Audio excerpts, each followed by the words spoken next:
সুপ্রিয় দর্শক, আজকে কয়েকদিন হচ্ছে প্রচুর পরিমাণে বৃষ্টি হচ্ছে শরীয়তপুর জেলায়। শুধু শরীয়তপুর নয়, সারা দেশেই গুড়ি গুড়ি বৃষ্টি হচ্ছে। আজকে সকাল থেকেও অনেক বৃষ্টি হচ্ছে, এখনও বৃষ্টি হচ্ছে।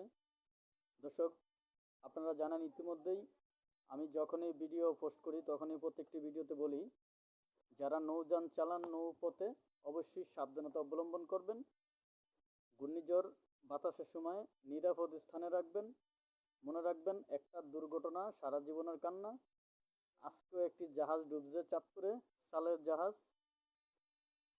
তো দর্শক, আপনারা যে যেখানে আছেন নিরাপদে থাকবেন, ভালো থাকবেন, সুস্থ থাকবেন।